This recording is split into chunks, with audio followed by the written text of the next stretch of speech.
Kemudian hadis tentang pentingnya kita menghormati masjid.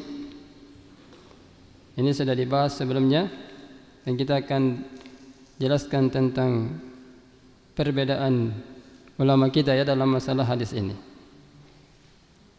Jadi ada silang pendapat dalam hadis ini. Ikhtalafa ulama fi jawazi fi'li salawati zawatil asbab. Jadi para ulama kita berbeda pendapat dalam pembolehan melakukan salat-salat yang memiliki sebab. Jadi salat-salat yang memiliki sebab, misalnya kita masuk masjid, yaitu sebabnya karena kita masuk maka kita dibolehkan salat. Ini salah satunya. Seperti tahiyatul masjid atau salat kusuf atau salat gerhana atau salat jenazah. Jadi salat jenazah, misalnya kita antar mayat ke masjid, walaupun misalnya sudah jam 5 atau mendekat misalnya maghrib, katakanlah 5:30, maka tidak ada pelarangan terhadap solat tersebut, walaupun ada dalil umum yang mengatakan tidak ada solat setelah solat asar. Tapi karena ada sebabnya, maka hadis yang umum tadi ada takhsisnya, ada perinciannya, ada pengkhususannya. Maka hadis umum tadi dibatalkan dengan adanya hadis yang lebih khusus.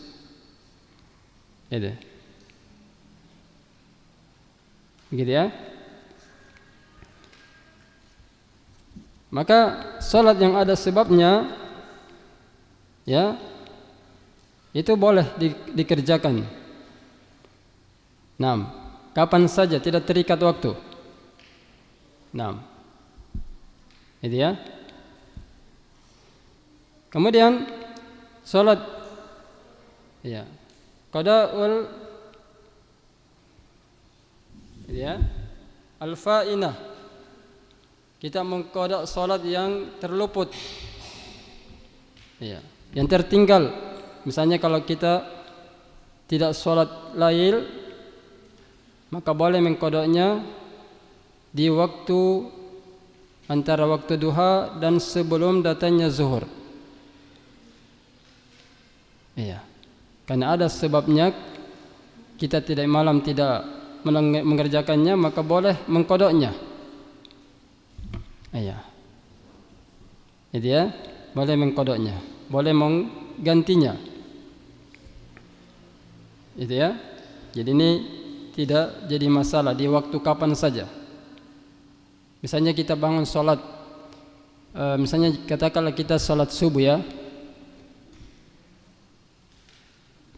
kesiangan, misalnya bangun jam 7. Maka mengqada' salat yang kita harusnya kerjakan di waktu misalnya jam 4:30 itu dibolehkan. Jadi mengqada' salat yang terluput itu dibolehkan, walaupun waktunya sudah lewat. Walaupun waktunya sudah lewat.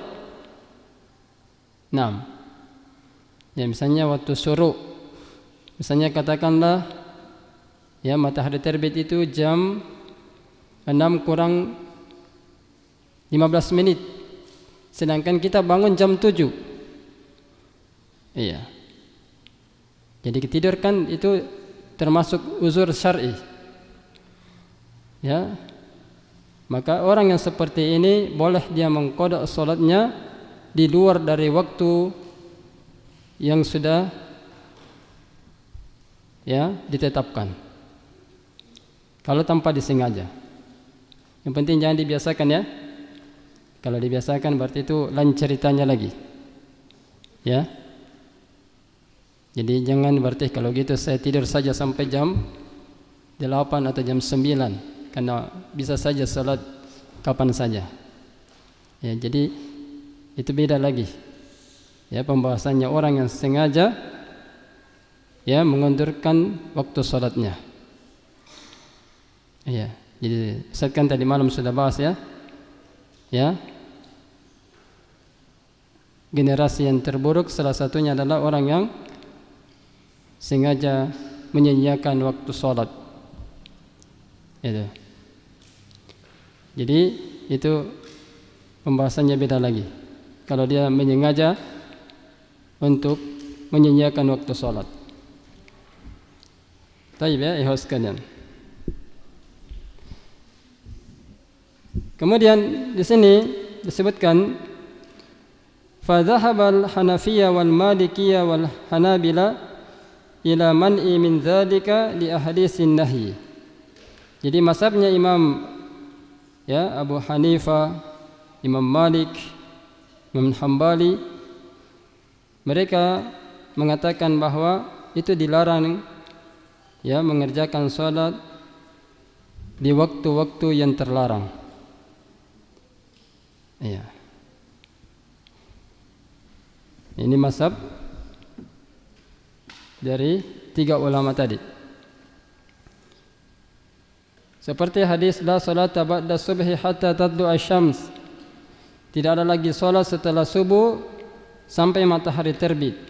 Wala salata ba'da al-'asri hatta taghiba asy-syams. Dan tidak ada lagi salat setelah asar, ya maksudnya kalau kita sudah salat asar sampai ya matahari tenggelam. Itu. Dan hadis salasu sa'at kana Rasulullah sallallahu alaihi wasallam yanhana an nusalliya fihinna. 3 waktu yang Rasulullah sallallahu alaihi wasallam melarang kami untuk salat padanya. Ya. Jadi 3 waktu ini ya, yaitu setelah salat asar, kemudian setelah salat subuh, dan matahari di atas kepala kita. Itu 3 waktu yang dilarang. Jadi 3 ulama tadi, 3 mazhab tadi itu memegang dengan hadis ini. Ini pendapat yang pertama.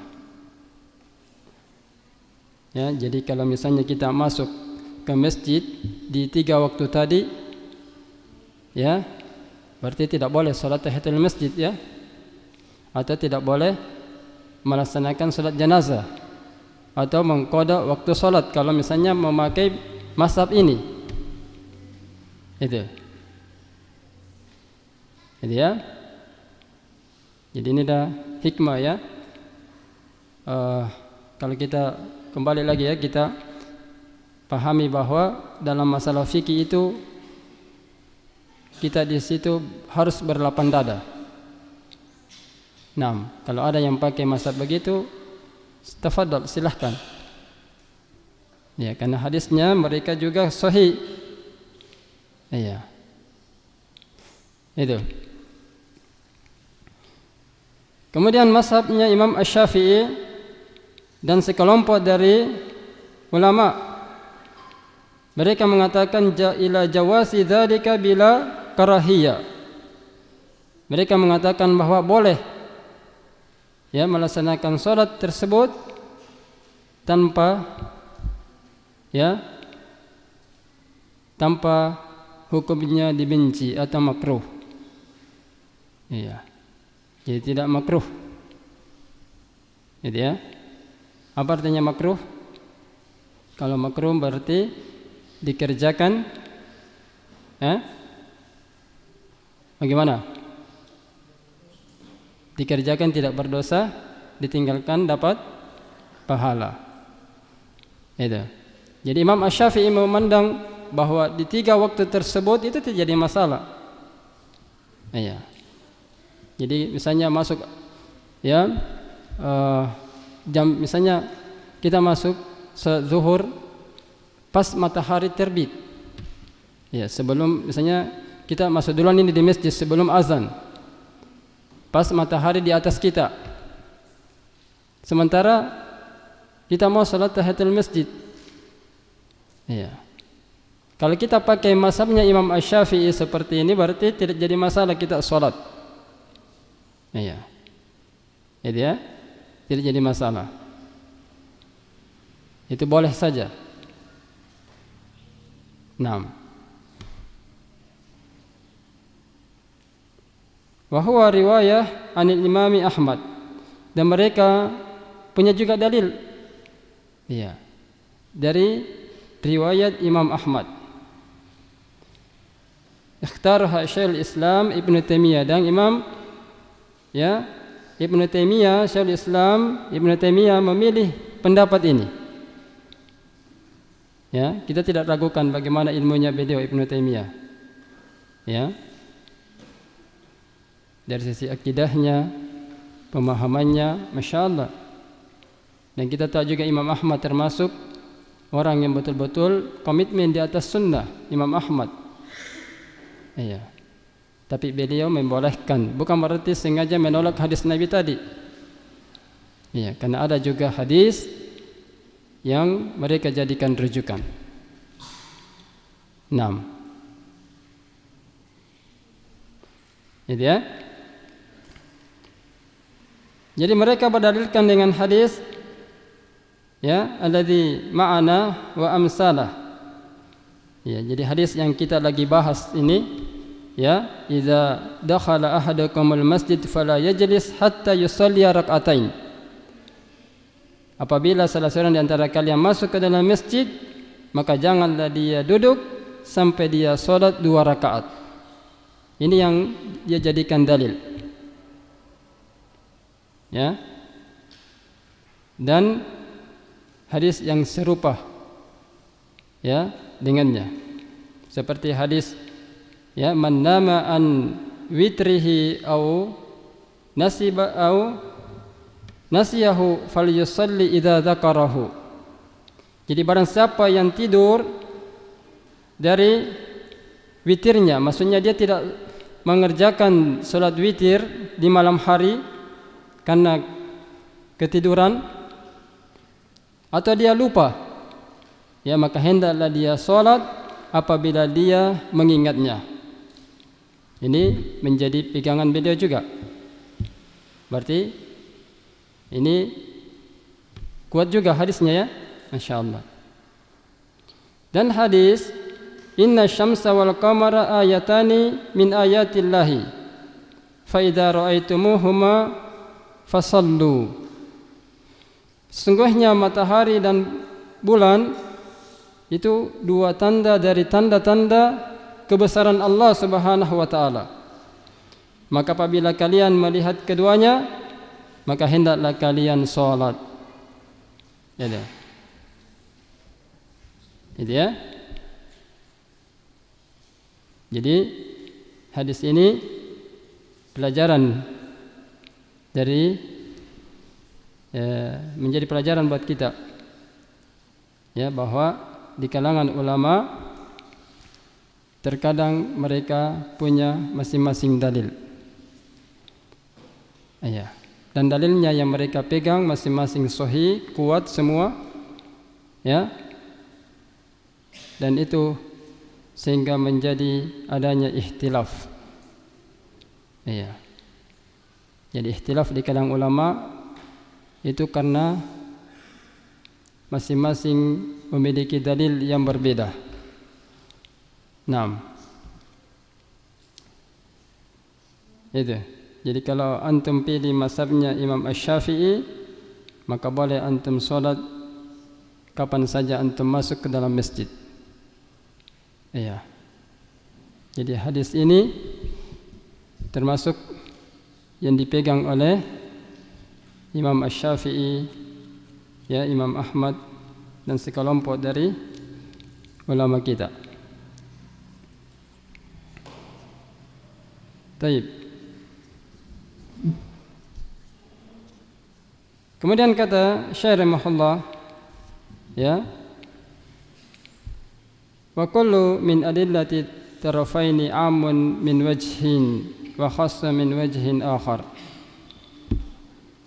Dan semua dari dalil-dalil tadi ya yang kita dengar ya, yang dipegang oleh dua mazhab tadi ya, itu hadis umum dari sisi yang lain ya, maksudnya lihat dari sisi yang lain dia adalah hadis umum, dan dia juga dari sisi yang lain dia termasuk hadis yang khusus. Itu. Jadi lihat dari sisi yang lain ternyata dia lebih khusus daripada hadis yang umum. Ya, jadi kita dalam mengambil dalil itu kita harus melihat semua dulu hadis-hadisnya. Mana hadis umum dan mana hadis khusus. Supaya jangan kita bingung. Gitu ya. Jadi kalau ada hadis umum maka sepanjang belum ada hadis khusus maka hadis umum itu yang dijadikan rujukan. Tapi kalau ada hadis khusus maka hadis khusus itu yang lebih kuat daripada hadis umum. Gitu. Gitu ya. Itu salah satu metode dalam ya mengambil dalil. Iya. Baik. Illa anna fi ibahati salawati dhawatil asbab fi hadhihi al-awqat imanan lil adillati kulliha. Ya. Kecuali ya bahwa dalam pembolehan solat-solat yang memiliki sebab-sebab dalam waktu-waktu ini ya i'malan di adillati kulliha. Ya. Jadi itu mengamalkan terhadap dalil-dalil yang ada semuanya. Jadi kalau dilihat dari tadi semua ya, maka salat yang memiliki sebab seperti tadi masuk masjid, adanya salat jenazah, ya, mengqada salat, maka itu tadi bentuk pengamalan terhadap hadis-hadis yang sudah ada. Naam. Fayahmilu kullu minha ala muhmal wa inna fi tilka al-ibaha taksiran lil ibadati allati laha sanad qawiyyun min asy-syar'i. Maka hadis tadi ya. Jadi hadis itu dibawa ya. Kullu minha ala muhmal. Jadi hadis tadi itu dibawa kepada hadis yang mana yang lebih terperinci. Ya dari sisi ya dilihat dari apa yang terkandung dari hadis itu. Ya, dilihat baru kita bisa mengambil kesimpulan ya mana hadis yang lebih kuat dilihat dari sisi syar'i. Naam. Jadi begitu caranya ya, supaya jangan kita bingung. Ya, jadi dikumpulkan dulu semua hadis-hadisnya, baru kita lihat mana hadis umum dan mana hadis khusus. Setelah kita lihat, maka itulah yang bisa di situ diambil ya, bahwa ini hadis yang lebih kuat dari sisi syar'i, sehingga kita mengamalkan hadis yang lebih kuat. Naam. Jadi bisa ya dimengerti ya cara mengambil dalil. Naam. Jadi kalau dilihat hadisnya ya, terkadang kan ada orang Ya, mengambil sepotong-sepotong tanpa mengkaitkan hadisnya kepada hadis yang lebih khusus. Misalnya. Itu.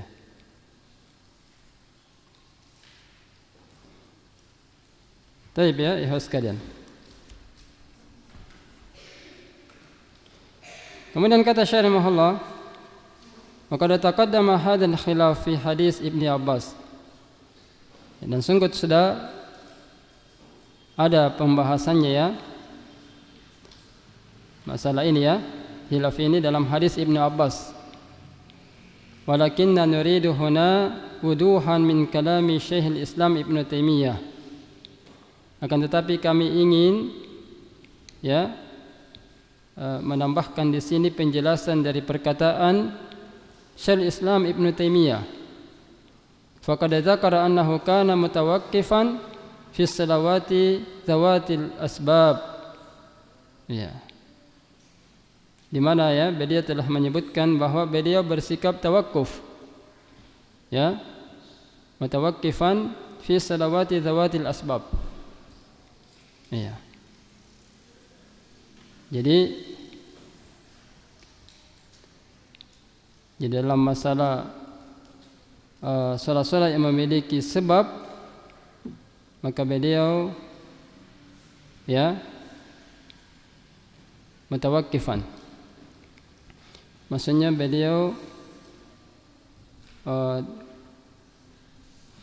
mutawakkifan itu maksudnya beliau berhenti di situ ya. Iya. Dalam masalah ini. Karena adanya beberapa dalil yang di mana dalil itu menjadi apa? Itahja bihal almaniun. Ya, di mana orang-orang yang melarang, yang punya pemahaman bahwa dilarang salat di waktu-waktu tersebut, ya mereka di situ berhujjah dengannya. Ya, makanya beliau bersifat tawakuf, berhenti maksudnya. Ya. Jadi kalau Imam Ibnu Taimiyah sendiri ya karena adanya ya ulama juga yang melarang di waktu-waktu tersebut, maka beliau tidak maksudnya berpegang sendiri terhadap pendapatnya. Ya. Jadi ya, itu maksudnya beliau. Jadi kalau kita mau mengambil sikap Ibnu Taimiyah, ya, artinya kalau ada yang melarang, maka lebih baik kita bersikap berdiam maksudnya. Ya. Artinya jangan kita juga melarang orang yang punya pendapat seperti itu. Iya. Kalau misalnya ada yang punya pemahaman, misalnya kalau antum tidak boleh sholat karena ini sudah habis asar, iya, antum lebih baik bertawakuf juga, iya. Maksudnya berdiam diri saja, iya, begitu. Jangan antum berbantah-bantahan lagi dengan orang itu, ya, begitu. Jadi kita maksudnya menghindari namanya ikhtilaf yang mengantarkan kepada permusuhan atau perselisihan yang membuat kita semakin menjauh atau memutus hubungan. Itu yang dilarang, ya, karena ada terkadang gara-gara sholat seperti ini, satu dengan yang lainnya tidak mau bersuara, atau saling mengklaim, ini orang ini begini, orang ini begini. Iya. Jadi kalau kita bertawakuf, berarti kita jangan menyalahkan orang yang punya pemahaman, ya, bertentangan dengan kita. Begitu. Karena masalah ini sudah ada khilaf di kalangan ulama, dan kita harus mencontohi ulama bagaimana sikapnya mereka. Itu. Gitu ya. Ya, jadi jangan masalah sepele karena kita kurangnya misalnya pemahaman tentang fikih lalu menjadi ribut di tengah-tengah masyarakat. Iya. Itu yang kita hindari. Gitu ya. Jadi Ibnu Taimiyah seperti itu. Baik ya. Kemudian di sini disebutkan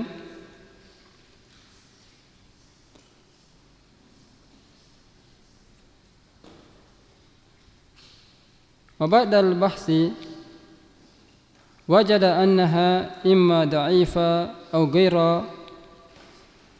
ghaira dallah.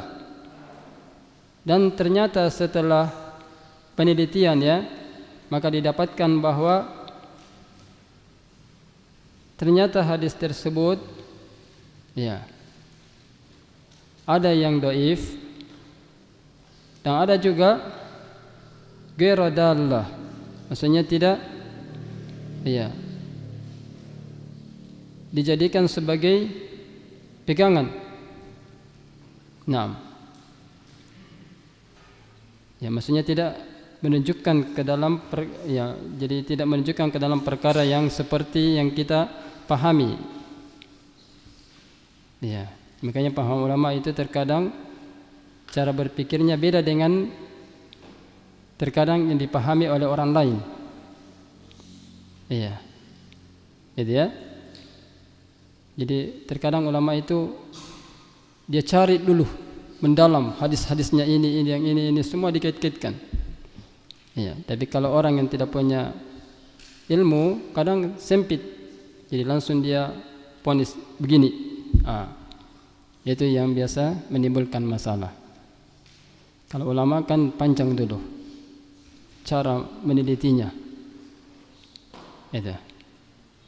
Jadi ternyata setelah diteliti ya, dari sekian banyak hadis itu ada ternyata di dalamnya hadis yang dhaif dan juga ya bukan untuk dijadikan dalil. Itu yang perlu dipahami di situ.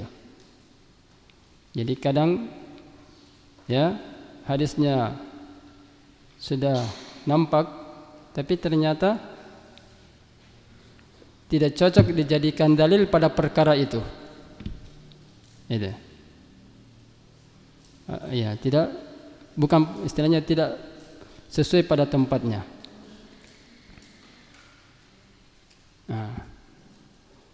Dan disinilah sehingga ada ikhtilaf di kalangan ulama. Karena cara pandangnya berbeda. Gitu ya. Cara pandangnya berbeda. Makanya kalau ulama benar dia dapat 2 pahala. Salah tetap dapat pahala 1. Gitu. Karena mereka sudah kerja keras mencari dalil-dalilnya, meneliti sekian banyak hukum-hukum, ternyata dia dapatkan hasilnya seperti ini. Makanya dia tidak rugi. Ya, tetap dipahalai oleh Allah Subhanahu wa taala atas kerjanya. Naam. Masyaallah ya. Kemudian ibu sekalian,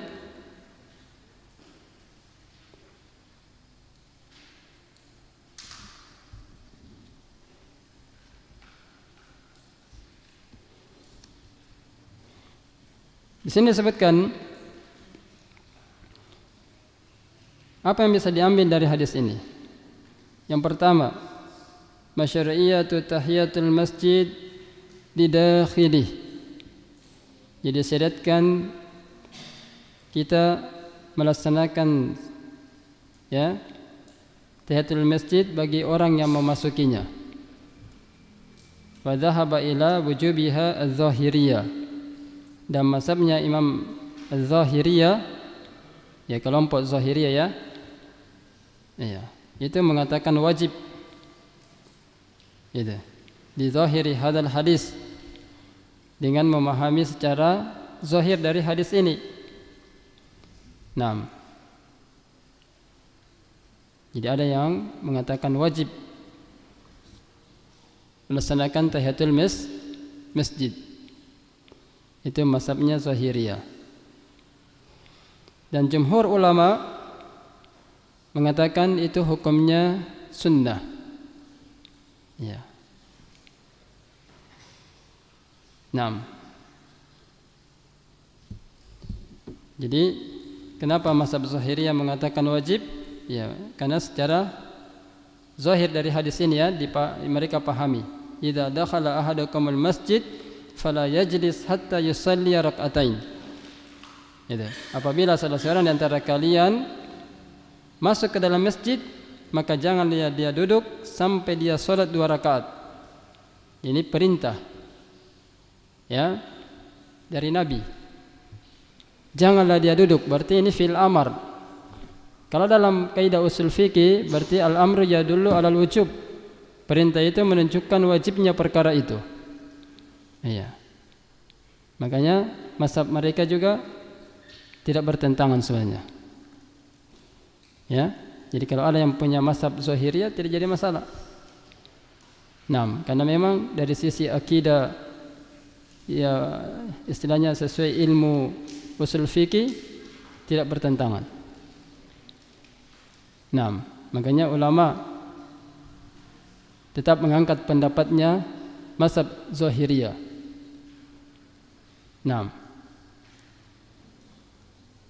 itu ya. Walaupun ada pendapat jumhur ulama mengatakan hukumnya sunnah.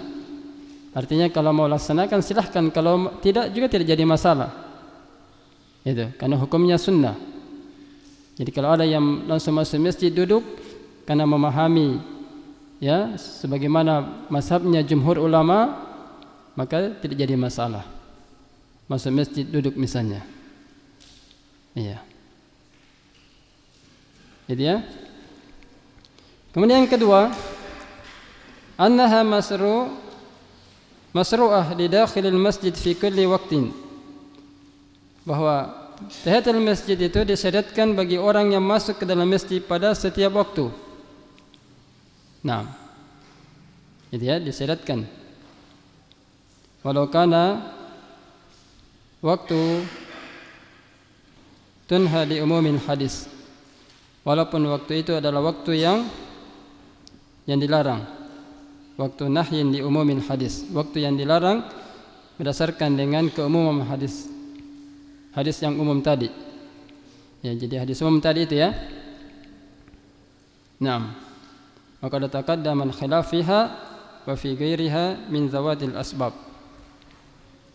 Ya, dan ini sudah ada perinciannya ya, tentang khilaf mengenai perkara ini. Ya. Ya.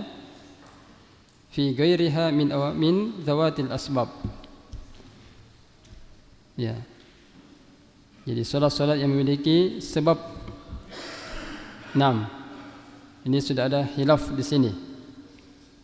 Taib. Kemudian yang ketiga, istihbabul wudu'i li dakhilil masjid. Iya. Jadi istihbabul wudu' li dakhilil masjid. Jadi kita dianjurkan wudu ya bagi orang yang masjid. Maksudnya salat wudu ya. Li alla tafutuhu hadhihi salat ma'murun biha. Ya. Jadi selama waktunya belum dikhawatirkan terluput darinya. Kalau masih ada waktu, berarti orang yang masuk ke dalam masjid itu salat wudu dulu. Taib. Nah ini termasuk yang dimasukkan dalam pengamalan hadis ini. Jadi salat wudu itu juga termasuk dari salat yang diperintahkan di dalam hadis ini. Naam. Taib ya. Kita cukupkan sampai di sini, mudah-mudahan bermanfaat. Barakallahu fikum. Subhanakallahumma bihamdik, asyhadu an la ilaha illa anta astaghfiruka wa atubu ilaik. Wa akhiru da'wana alhamdulillah. Assalamualaikum warahmatullahi wabarakatuh.